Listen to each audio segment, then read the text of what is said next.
Gísli Tryggvason fyrstur á mælendaskrá. Já, formaður góði félagar, þakka ykkur í sínefnd og Þorkalli fyrir greinagóðar og nokkuð frumlegar tillögur. Mér finnst þetta sem fyrst var rætt þjóðarfrumkvæði og málskot vera nokkuð gott og frumlegra en ég hafði eiginlega ímyndað mér að við myndum ræða hér.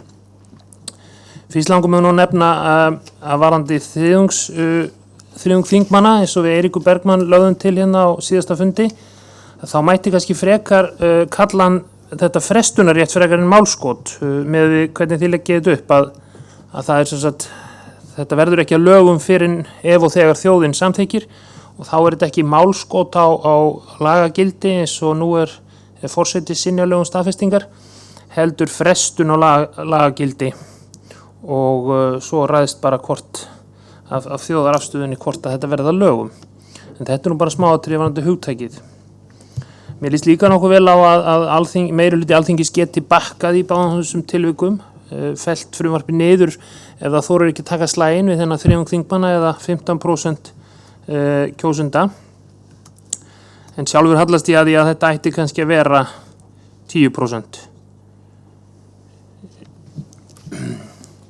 Og líka varandi aðrakarina, ég hallast það því að þetta eigi að vera 10%. En mikilvægast finnst mér nú þetta nýmæli með þetta þingmann ákvæði sem er komið hann aftur inn. Nú, mér langaði aðeins að nefna varandi túlkun á annarri greininni, hvort að ég skilja þannig að það þurfi hreinan meirihluta til þess að velja á milli frumvarpa eða hvort að er nóg að það frumvarp af tveimur sem fær fleiri atkvæði ná í lagagildi. Það kemur ekki skýrt fram í annarri málsgrein annarrar greinar. Það segir bara að það skal bera það undir þjóðaratkvæði svo og frumvarp Alþingis komið það fram og þá gæti orðið túlkunarvandi hvort að frumvarp þurfi 50% atkvæða þjóðar þeirra sem taka þátt eða það af tveimur frumvarpum sem að þjóðin hefur að velja sem fær fleiri atkvæði. Þetta þarf að skýra sennilega í texta en ekki bara greinagerð. Nú varandi þriðju greinina. Þá held ég að það mætti nú aðeins finna eitthvað betra hugtak en þingtækt og ég minni þarna á að í þessu sambandi væri mjög mikilvægt að Hæstiréttur fengi það hlutverk sem að aðrar tillögur frá nefndinni gerir ráð fyrir, það er að segja Hæstiréttur fái hlutverk stjórnlagadómstóls og geti þá dæmt svona hluti ef að þriðjungur þingmanna, forseti Íslands eða þingnefnd spyr. Þannig að það væri þá hægt að láta reyna á það hvort að frávísun vegna þessa mál væri ekki þingtækt stæðist mat Hæstaréttar. En dæmi svona mál sem að ekki teldust þingtæk eða kannski bara stjórnarskrártæk, það höfum við eiginlega úr okkar sögum. Ég minnir að fyrir stríð hafi komið fram tillaga á þingi að tiltekið félag, Kveldúlfur, yrði tekið til gjaldþrotaskipta og því var að mig minnir vísa frá að því að þetta heyrði undir dómsvaldið en ekki löggjafavaldið að ákveða hvort að félag skyldi tekið til gjaldþrotaskipta og sambærilegt mál kom upp eftir stríð í Danmörku þar sem að þingmenn vildu setja fram lög að gera eignir meints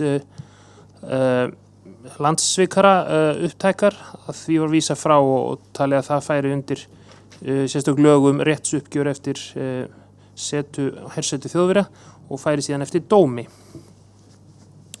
Nú, mér líst vel á niðurlagið í þriðju greininni þar sem að sérstaklega tekið fram að löggjafinn eigi að setja reglur hverju megi kosta til við kynningu og þarna komið til móts sé ég við tillögu frá mér daginn að fjármál í pólitík ætti ekki bara við kosningar og framboð, heldur líka þjóðaratkvæðagreiðslur og ég held að þetta sé því mikilvægara eftir því sem að þröskuldurinn er lægri en eins og ég sagði þá hallast ég að hann eigi að vera heldur lægri eða 10%.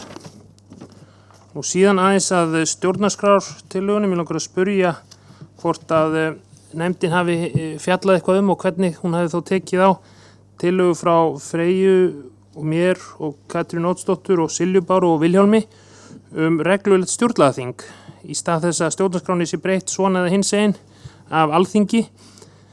Þá færist frumkvæðisrétturinn alfarið til reglulega stjórnlagaþings samkvæmt tillögu sem hljóðar svona: stjórnarskrá þessari skal aðeins breyta tillögu stjórnlagaþings sem þjóðkjörið skal með persónukjöri þar sem hlutur kynja og fulltrúa landshluta skal tryggður með sama hætti og við kjör til Alþingis. Forseti Íslands boðar til stjórnlagaþings á 25 ára fresti eða oftar ef Alþingi óskar eða 10% kjósenda óska þess. Fjölda stjórnlagaþingmanna, starfsemi stjórnlagaþings og nánari reglur kjör þess skal mælt í lögum. Tillaga nýrri stjórnarskrá skal borin undir alla kosningabæri í landinu í leynilegri þjóðaratkvæðagreiðslu til samþykktar eða synjunar. Ég hefði gjarnan viljað fá einhverja umfjöllun afstöðu nefndarinnar til þessara tillögu. En takk fyrir velunni störf.